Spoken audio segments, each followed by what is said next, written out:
You're listening to the Cookbook Love Podcast with Maggie Green, episode number 313. Welcome to the Cookbook Love Podcast, a podcast that celebrates cookbook readers, buyers, collectors, writers, and clubs. And now your host, cookbook author, culinary dietitian, and cookbook writing coach, Maggie Green.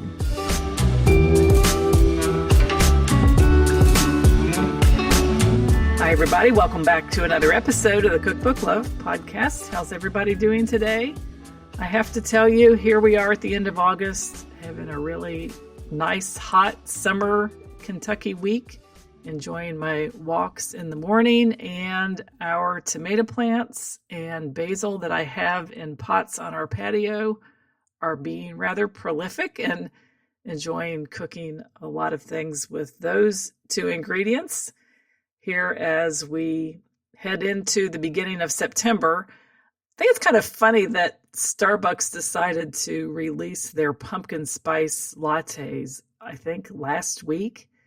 I mean, seriously, we are not in fall yet, everybody. It is still summer and it's not Halloween. There's plenty of time to do what you still want to do this fall. I think this advertising that really speeds the holidays up, as well as decorations out for Christmas and Halloween, I just don't get it, because it makes us really buy into this fact that we think we don't have time to do what we want to do. Now, the truth is we do have time, and I did look and do some geeky things with time. I added up the number of weeks left in the year and the number of hours left outside of work and sleep. 900 hours. Before the end of the year, outside of a normal work day and 8 hours of sleep. 900 hours. So that leads me to what I'm going to talk about today in the interview that I have with Gerry Romano and Katelin Maidment. Gerry and Katelin are self-published cookbook authors and graduates of the spring 2024 session of Cookbooks on KDP. That is my 12-week group program where I teach recipe collectors, recipe writers, all about how to format and publish and print their recipes in a book on Amazon. Gerry is a retired magazine editor and the author of More Means Merrier, the Romano Altman Family Cookbook. And Katelin is a registered dietitian and author of Recipes for Longevity, with over 70 recipes in a 4-week meal plan designed to slow cognitive decline. During our conversation today, Gerry, Katelin, and I talk all about their decision to publish their cookbook, what they learned about formatting and publishing their own books, how they feel now that they have accomplished their goal, and what their plans are for their next book. Because one thing that my students soon learn after they go through this program is the repeatable part of what they've learned. They can do this process over and over and over again. So if you have recipes, photos, stories you've collected that you have been wanting to publish in a cookbook for your family, friends, clients, or customers, the door is now open for the fall cohort of Cookbooks on KDP. Again, it's a 12-week live group program where I teach you step-by-step exactly how to publish your book. Everything from formatting the interior, uploading the photos, designing the cover, to setting up your book account on Amazon and getting it published and listed so that your book is available for you to order or for anyone else to place an order for. So if you want to get published before Christmas, you need to head on over to cookbookwritersacademy.com/KDP24 and enroll in the program today so that you can be just like Gerry and Katelin and get your cookbook published on Amazon in 12 weeks. So without further delay, let's dive into this interview with Gerry and Katelin. Hi, Gerry and Katelin. Welcome to the Cookbook Love Podcast. So excited that you're both here, and we are going to do a conversation today with Gerry and Katelin all about the cookbooks that they have published. But before we start talking about our cookbooks, I want them to introduce themselves. So Gerry, why don't you tell us a little bit about who you are and what you do? All right. I'm originally from Long Island, but I live now in Northern Virginia with my husband, Jeff Altman, and our cat, Fernando. And I had a long career in magazine publishing for not for profit organizations, but now I write for fun. I am really surprised that I just finished writing a cookbook because I have always loved reading cookbooks and I've always loved reading recipes in magazines like Good Housekeeping and Southern Living. And I would clip them out and put them in a great big cookie jar that I have, but never really cooked or baked hardly ever. I just really love reading about it. And I particularly love cookbooks that have a lot of storytelling. So now that I have finished, unbelievably, writing a cookbook, I am just now starting to get very interested, particularly in baking, not so much the cooking. Yeah, wonderful. And Gerry was has been on the show before, episode 279, as a cookbook collector and someone who loved to read and collect cookbooks. So I'm excited. We're going to talk all about your book here in a minute, Gerry, the project that you undertook, why you undertook it, and what it feels like to actually have a published cookbook now. And I'm excited to share that story with everybody. So, Katelin, what about you? Tell us a little bit about who you are and what you do. Hi, Maggie. Thanks for having me. My name is Katelin Maidment. I'm a registered dietitian located in Wisconsin. I primarily work with women over 50, really focusing on slowing cognitive decline and reducing the risk of Alzheimer's disease and chronic disease in general. So I do a lot of classes at like local senior centers, and I also work with private clients. And now I'm also a published cookbook author of my new cookbook, Recipes for Longevity. That's wonderful. Very good. So let's get everybody acclimated to the work that you all have done to publish these cookbooks. But I want to start kind of like with the before. And Gerry, your book, More Means Merrier, the Romano Altman Family Cookbook, was published this summer. And I want you to tell everybody, as a non-cook, but someone who loved to read and collect cookbooks, why did you want to publish this cookbook? Well, during the past 4 years, I wrote and self-published 3 family histories. One about my family, the Romanos, one about my husband's family, the Altmans, and my autobiography, which includes a lot of history in it about both families. And I realized that I could definitely delve a lot deeper into the food aspect of both families. And so writing a family cookbook and including a lot of storytelling and photos gave me the opportunity to do that. My husband and I are fortunate in that we live near many members of both of our families. So we are together a lot, either with one side of the family or the other, and good deal of the time with both families together for a lot of events and celebrations, whether it's birthdays, graduations, Thanksgiving, Hanukkah, Christmas, Passover, Easter, everything. So I've got lots of food stories. I've got lots of family photos, and pretty much everyone, or I'd say a lot of people on both sides of the family enjoy cooking and baking. And I'm pretty much the only one I can think of who doesn't.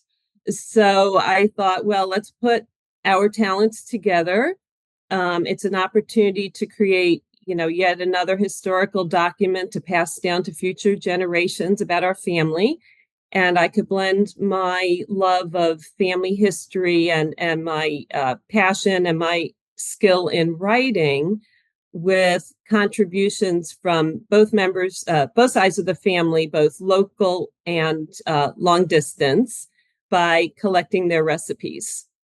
Yeah, and your book does really showcase the stories the photos, and there are recipes, but it's when I looked through it and read it, what stuck out to me was the stories. So I think it's amazing that you have the collecting ability that you do to keep the photos, keep the stories, keep in touch with the people who are behind all this. And it really is a testament to the connection that you have with your family. And we're going to talk about a few of the stories in a minute, but I think it's really wonderful how your desire to do that was fulfilled through being able to publish the book in this way. Yeah, and I'll just mention that of the 29 recipes, 4 are from friends of the family who are like family, who have joined us in many family celebrations. And 2 are from hosts of my favorite podcasts. One is yours, Maggie, of course, and I was really happy that you gave me permission to include your buttermilk sheet cake recipe in the book. And I've already made it twice. Good. Yeah. It's amazing because when I think about my cookbooks, and you all know me a little bit better because you've been through this course with me, but I don't think about myself as a huge baker. I think about myself mostly as a seasonal home cook and using, seasonal ingredients for getting dinner on the table, which typically for us didn't always include dessert, but it is a wonderful buttermilk cake recipe. I have to say, if you need to make a sheet cake, it's a great yellow cake. And it's got some texture to it and some density, and it's good with fudge frosting or caramel frosting, or can make it into cupcakes. So I'm glad that that's a recipe that you've been enjoying and sharing with your family. Yes, everyone loved it. Yeah, it's wonderful. Twice. Yeah. Very good. Okay, Katelin, what about you? Tell me a little bit about your why, what it is in your life, what you were doing, why you wanted to package these recipes for longevity in a book. Yeah, so last year, it was in March of 2023, I created and presented a 4-week nutrition for longevity series at a local senior center in my community. And I also created a 4-week longevity meal plan to accompany that series for the people who attended. And so the meal plan got a lot of, great feedback. It was all based on like some of the top longevity books, like The Mind Diet, Brain Food, and The Blue Zones. So all really emphasizing foods and nutrients that slow cognitive decline and reduce the risk of Alzheimer's disease. But when people would purchase it, I only had it in a PDF format. So I would send it to their email once they purchased it. And one lady from Virginia, because I would send it out on my email list as well, she told me that she really wanted to buy a print version, a physical version of the meal plan. And she said she would pay the extra shipping and printing fee. So I went to the library because I don't think my printer could, have that output. And I printed out all, I think it was like 106 pages. I put it in a binder and I shipped it to her in Virginia. And so that made me realize I should really put this meal plan in like a physical print version just for ease of use for my clients and my community. And that's when I reached out to you because I have been listening to your podcast. And you mentioned that you have the cookbooks on KDP program starting. I think it was a couple weeks later. So I joined and got started right away. Here we are. Yes. And it truly is a book that you talk about your philosophy then for the longevity diet. You do have the meal plans and you have the recipes that go along with the meal plans. And I'm sure that your clients now having access to this as a print product that you don't have to copy at the library has been a good thing for you and for them. Yeah, especially since a lot of them are over 50 years old. I think they definitely appreciate having the physical print version of it. And I also include in the first chapter a lot of what I taught at senior centers about like the pillars of longevity. So they kind of get like all the guidelines that make up, these longevity diets in the world. So I think they really appreciate having that in the front as well to go with the meal plan and recipes. Yeah, and I think what's amazing about your stories, Gerry and Katelin, is the different reasons behind the book, like the why you wanted to do it. But what is similar now is the journey that you took to get to the book, which is learning how to, publish your book, format it, lay it out. We use Canva primarily, and then Kindle Direct Publishing or KDP to actually produce the book, print the books, ship it to us if we want author copies, or make it available for sale on Amazon. So Gerry, I'm going to start with you. Tell me a little bit about what you learned about formatting a cookbook, editing a cookbook, and publishing it using these two tools, Canva and KDP. Well, as I said before, I have a long career in traditional publishing, and most of that included having oversight for design. So most of my career, I was the editor-in-chief, which included overseeing the designer's work, and of course, the designer or the production manager would oversee the printing. So with the course, of course, I learned a lot about directly designing and directly overseeing printing. And that was, so even after my career, that was still a challenge. As for the design with Canva, as user-friendly as it is still technology. So for me, that means it is still a challenge. And truly, Maggie, your step-by-step instruction and the handouts that I could refer back to on my own time when we weren't live during the weekly course session were terrific, and it allowed me to actually play around with Canva and have it be fun instead of be scary. What was also nice about your choosing Canva is that others in my community, my circles, are already using Canva. So while I wanted to keep to the schedule of the course and have my cookbook come out on time, which was at the end of the course, I ran into a couple of time snags, unexpected, life just happens. And instead of allowing those to slow me down and keep me from meeting my deadline for publishing the book, I was able to call on a couple of people. One, a young lady named Darcy, who is familiar with Canva, actually executed 6 or 7 of the 29 recipes in the book. So she took my design and then she adapted that to 6 or 7 recipes. And she did that. She is the daughter of my good friend, Julie. And Julie is a professional designer who created the master design for my first 3 self-published books. But for those 3 first books, I had to hire a graphic designer to execute the design. And in this case, it was nice to do it myself with a little help from Darcy and also help from my sister. My sister, Luann, is extremely creative and likes to do artwork on the side of her real job. And she created the cover for me. So it's a real family project because it's got, a cover by my sister and photos that I have taken, plus some that have been taken by other family members over the years. And it just feels like and then of course, contributions from good friends. It just feels like a real family project. Yeah, and I think a lot of your design elements are very unique and colorful. You pick the colors of orange and pink primarily, bright orange and a bright pink. And then these cute little graphics that are all throughout the book. You made a crossword puzzle for the book. So I think that more than just taking a basic Canva template and turning it into a book, you really, from what I can see, added some fun, creative flair to the book. Yes, and I about the color, since my side of the family is Catholic and my husband's side of the family is Jewish, and I was including so many family members, I certainly wasn't going to put one person's recipe or even 5. There were a lot of contributors, so I wasn't going to choose like 5 photos of 5 recipes for the cover.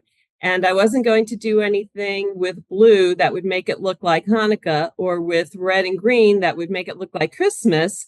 But I thought a bright pink and a bright orange feels like a happy kitchen to me, and generic for anyone of any ethnic background. And also with Canva, I did choose to do the Canva Pro subscription, which is $14.99 a month. And that gave me access to a lot of, those cute graphics that you mentioned that I too think are just terrific, that were great to supplement the photos. So that was a very nice thing about Canva. Yeah. I'll also just say that the KDP publishing aspect that I needed to learn. So there's Canva, that was fun. Learning the KDP publishing platform, a little more intense again for someone like me who's not natural with technology. But again, just following your step-by-steps, I did it. Yeah, totally. Yeah. And I think that, it's funny when we set out to learn new things. The first time I taught this course, I had never done it either. And I thought, well, if I just stay a few steps ahead and learn how to do it, I'm sure I can teach it. The course that you all took, I had already taught it before. I had done it myself before. So I, knew better what I was doing. But I think that KDP makes it easier than self-publishing ever used to be. So Katelin, why don't you tell us about your journey then through the formatting and the editing and the publishing and what you learned with using these tools, Canva and KDP, and getting your book published? Sure. So I've been familiar with Canva just because I've been using it for, the last few years to create content for social media and my clients and stuff like that. So I was really very surprised at how easy it was though we purchased a cookbook template, uploaded that to Canva, and then it was just so easy to, plug in, your recipe ingredients, the directions.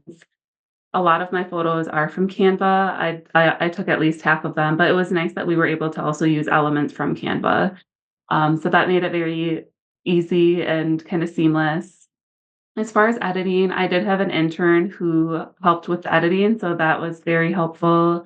If I were to do it again, I think I would even have another person besides myself and the intern because each time I read through it, it's like I notice I'm missing a word or it's easy to miss stuff when you have so much content to go through. Yeah. So I would definitely recommend making sure you've got a few eyes on your content when you're editing it. And as far as uploading it to KDP, that was definitely new. I've never used KDP before, but it was also pretty self-explanatory, especially with your guidance. And what was nice is, if something isn't approved by KDP, they'll send you an email with what you need to fix. And so that just makes it really easy and self-explanatory. So yeah, the whole process was pretty seamless and I was very happy with that. Yeah. You had a little bit of a milestone hit with your book because of the type of book that it is. The Recipes for Longevity, it has 70 recipes, a 4-week longevity meal plan, all with the focus on this cognitive decline and aging at the cellular level. And tell us about the way you use the categories for this book, meaning the way that you helped people to find it when they were searching for it. And then what happened to you was it less than a week after it was released? Yeah, just last week. Yeah. Well, the categories, I guess I didn't fully understand categories until I published it. I have never been on Amazon and looked at the cookbook categories. So I obviously chose the cookbooks category and then I think health and nutrition. And then I chose antioxidants and phytochemicals just because that is what all of my recipes really talk about, the antioxidants and phytochemicals of the ingredients used. And so I shared it with my email list last week, and it was really the first promotion of my cookbook was last week on Amazon and everywhere. And a couple days later, I noticed on Amazon it had the #1 new release badge in its category in the antioxidants and phytochemicals. So I didn't even know what that meant. I didn't know they had badges like that. So it was very exciting, to see that it was the #1 new release in the antioxidants and phytochemicals category. Yeah, it's wonderful. And you emailed me and told me, and I was so happy. And that is just shows you like the power of kind of boiling down your topic to something specific. But of course, for you, it wasn't as if you wrote this cookbook to meet a certain category. This book is a reflection of who you are and what you practice Right. and what you teach. You just happened to pick that category. And then as the sales started to come in, it made it to the top of the list in terms of the number one new release, which Hmm. in those statistics, of course, on Amazon, those are changing all the time. It's Yeah. always a flux of new books and then, what categories they're in. But I think that's a wonderful thing to have accomplished. You can say honestly that you did have the number one new release in the antioxidant category. And I think that it's a wonderful way for you to think about your book, to think about the power of putting it on Amazon, because Amazon's a great place. Some people are searching for topics that they want to learn about, and your book could potentially show up in one of those searches because of the categories that you used. So Hmm. I think it's been, great to hear how both of your books, like I said, were different from the beginning. Your whys were different. The experience of actually getting it published, we walked through this journey together, but you both were very diligent about getting this done, staying focused on the end result. And now I want to know, Gerry, from you, tell us a little bit about how it feels now to be on the other side of this project and what you learned about yourself through this process. And if you have if there's anyone listening that's like wondering if they can do it, what might you say to them? Well, it feels incredibly rewarding. And I've gotten enough feedback, a lot of feedback from family to know that the cookbook, especially for the contributors, is another little source of pride for them. Yeah. So I love that. I feel like all the contributors, the friends and family, and you, Maggie, gave me the gift of your recipes and your contributions, because of course I couldn't have done it without you. I don't create recipes. And I gave back to all of you um, a what I consider a lovely documentation of the recipes. But it also feels really good to have, again, another piece of family history documented and to hand down to future generations, because I have to believe that future generations will really enjoy learning about how we today and in the past, the cookbook goes back to the 60s and 70s when I was a kid, and when my husband was a kid, and what our mothers were doing. So I believe future generations will appreciate this long family history of food beginning in the 50s and 60s and 70s through today, and maybe get a kick out of seeing what we were cooking and baking and eating, because they might be eating completely different things. And who knows what the processes will be like. I mean, I love reading old stuff about how people in the early days cooked, I guess. And I just marvel at how, my mother in the 60s got food on the table every day for us kids. She certainly didn't have all the modern conveniences, and how my mother-in-law did the same, especially with baking. She did not have a KitchenAid or, things like that. Who knows how future generations will be cooking, what processes and what equipment they'll be using, or if they'll just be taking a recipe and holding it up to an oven and something cooks itself. So Right. I think it'll just be fun for them to read. Yeah. And you have a great story about standing and working with was it your nephew to make Oh, the yes. meatballs and the sausage? Yes. And his desire to do that cooking and to show you was just heartwarming, because he's in his Yes. 20s. He learned how to do this, and I think that you did give the contributors a gift as well by letting them express themselves through the book that you created. I 100% agree Oh, with that. And tell us a little bit that story real quick about your nephew. I yeah. think it's very sweet because sometimes people think, well, the contributors might be people who are older, they want to get their recipes in the book, but that was not the case with your story. No, Carl is 25, and I'm fortunate that he is local, so we get together a lot. But we certainly never got together to cook together. And I won't even say we cooked together that day. It was Carl cooked. He's a great cook. And I observed and took notes and wrote the recipe from what he was narrating to me, because Carl was working at making tomato sauce, meatballs, and sausage, which the meatballs and sausage are in the sauce. They are what give the sauce its incredible flavor.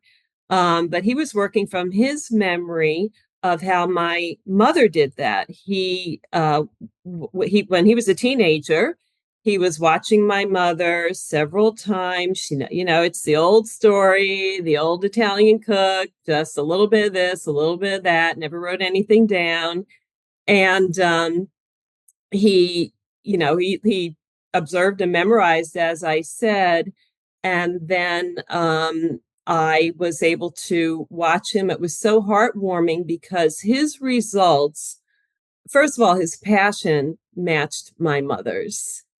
And second of all, his results were just delicious. You know how I haven't had my mother's sauce and meatballs and sausage in a long time because she's been gone for quite a while, but you know how smells and taste can just bring you right back. And I will say that so he's been doing this for a few years at least. And this past Christmas, we went to his house, his parents' house, for Christmas dinner, and Carl made baked ziti with this tomato sauce with meatballs and sausage. And I swear it tasted just like my mother's. It was delicious. It was also heartwarming about a month later to go to my niece's apartment. My niece, Mary Alice, is 27, and to again observe, because I'm not a baker, observe her baking cookies from a recipe that she got when she was in middle school. And her recipe was for peanut butter blossom cookies. And they were just outstanding. So it was so nice to see, how she has blossomed, pun intended, into a baker. Yeah, it's very sweet. That's a neat story also for the peanut butter blossom cookies. And now the recipes are available for everybody, and the story about you working with Mary Alice and Carl to get that done. And you did give them a gift to do this. So I think that's a wonderful way to think about writing a book, as it's a journey for ourselves personally, but when we get contributed recipes for a family cookbook, it's a gift also to the people who contribute them. And I think that's a beautiful way to think about it.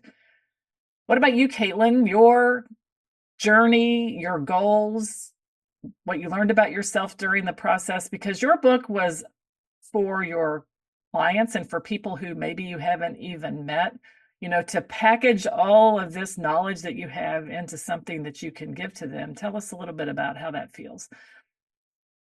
Yeah, it definitely feels very rewarding and fulfilling, just to know that I can impact people and help others improve their health through the content and the recipes in this cookbook. So that's definitely very fulfilling. I've always dreamed of writing a cookbook someday, so it just feels really, really exciting and rewarding, to know that I actually have a physical cookbook now. Um, as far as what I learned, I definitely learned how much I love creating the cookbook, I guess, creating the recipes, being in the kitchen, doing the writing. I just felt very in the flow and aligned during the entire process. So that taught me that I definitely would love to publish another cookbook someday. And then Yeah. I also learned the least favorite part for me that is the most uncomfortable is the promotion, the marketing, because it is kind of scary to put your work out there for others to potentially critique and judge. But the feedback has all been really, really positive and only supportive. So, yeah, those are the two biggest things that I've learned. Yeah, and I think promotion and marketing of a book like yours, it does feel scary and it does feel, different to put yourself out there. I always like to think, though, that you talking about it and people just hearing you talk like today on this show, that will help them to see that it truly is a book and a manual that can really help lift people up, help them to have a better, more healthy life. And I think the results of that are totally worth talking about. Sometimes I think as authors, we start to think, well, I have to talk about myself, but that's not really true. You can lean on the value of the book. It's a beautiful book, a lot of great recipes. And I see that some people have even started leaving some reviews on Amazon, which is wonderful to see. So I think that it's important to, just keep in the back of your mind that this really is a tool that's going to help people. And I was going to ask you, you kind of mentioned, Katelin, for you and Gerry also, like what might be next for you in the book writing or publishing arena. So Katelin, I'll go with you first and then Gerry. What might be next for you? Yeah, I think eventually would love to do the traditional self-publishing route just to see what that is like. But either way, I would love to publish another cookbook. I already have a list of like 20 recipes that I want, to put into my future cookbook. So now I think I should just try to stay consistent with like writing and testing and staying kind of in that space. Yeah. That's So wonderful. And if you're always in the kitchen anyway, doing things for yourself or your family, keeping track of what you're doing, writing things down is an excellent way to prepare yourself for that. You mentioned a few minutes ago that you noticed some things that were maybe a misspelling or a word that was missing. I just want everybody to know errors do happen in cookbooks, but through the KDP process, you've been able to correct those. Can you tell us a little bit about that? yeah, so that is one thing that I really like about the KDP platform is that if you notice an error, you just go back into Canva, make the correction, and then re-upload it to KDP, and then it's available on Amazon and updated within like 24 hours. Yeah, So that's great. that's definitely a relief. Yeah. And then you just have and it can be something that you continually correct if you need to. There's always a fear of people not wanting to publish because of the mistakes, but it happens to everyone. It even happened to Julia Childs. So don't let that stop you from wanting to get your book out there, because we just have to kind of know that it's part of the process. And what about you, Gerry? When you think about the future, any ideas for another book? This is actually is it your fourth or your fifth?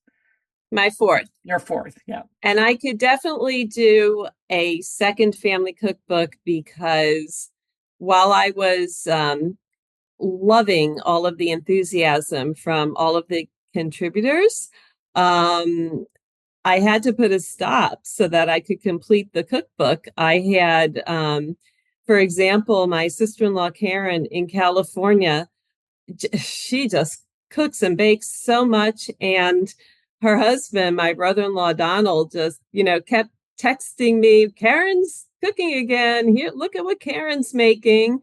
And it all looks so good. But, there was a limit to how many things I could do and actually publish the cookbook.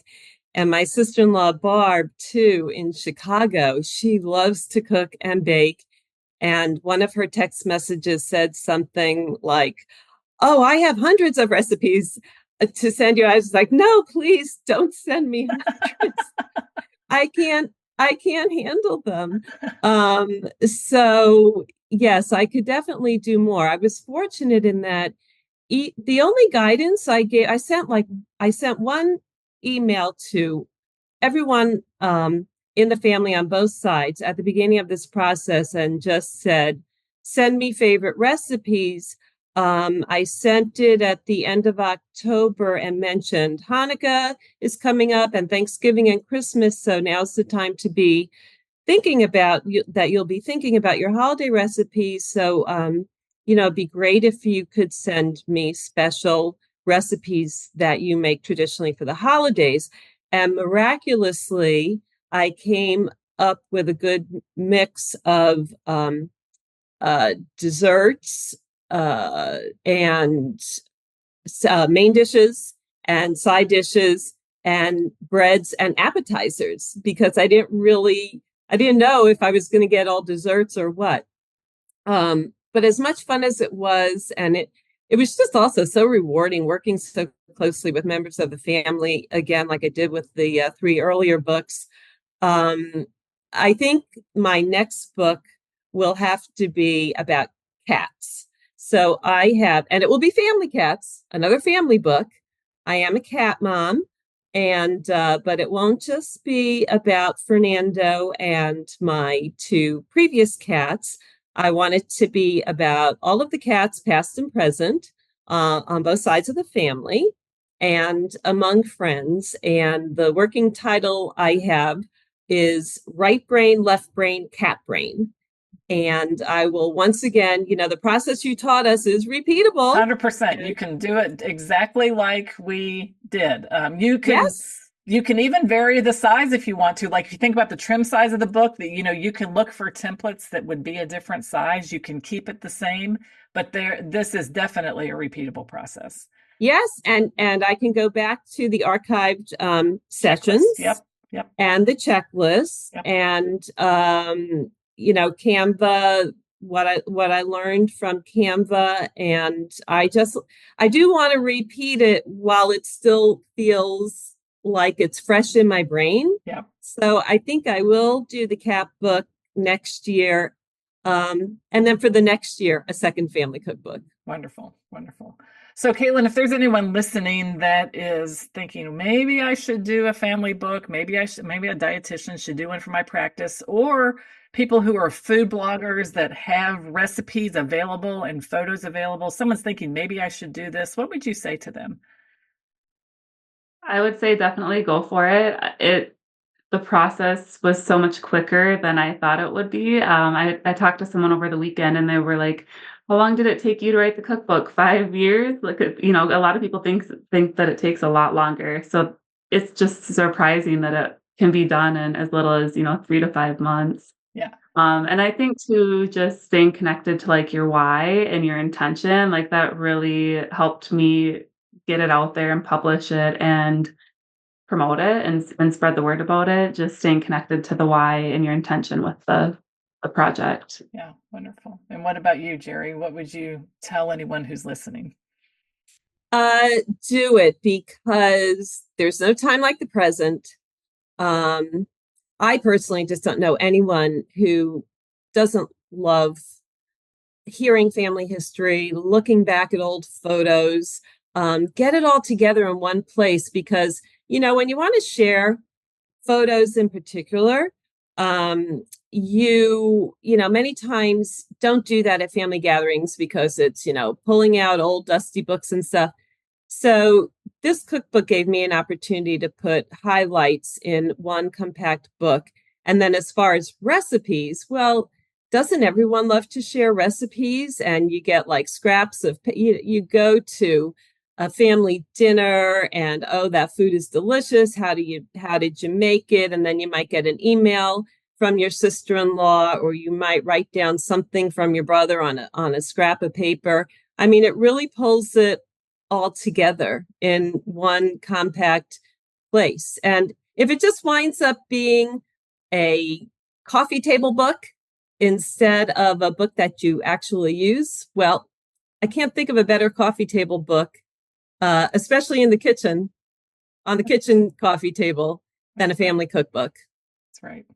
That's right. Well, I can't thank you all for coming on the show. Gerry's book, More Means Merrier, the Romano Altman Family Cookbook. I will link to that in the show notes. And then Katelin's Recipes for Longevity, 70 recipes in a 4-week longevity meal plan. So thank you all so much. You've been terrific. It's been fun on a personal level to get to know you and the work that you're doing in your corner of the world, and fun also to get to know you and watch your books get published.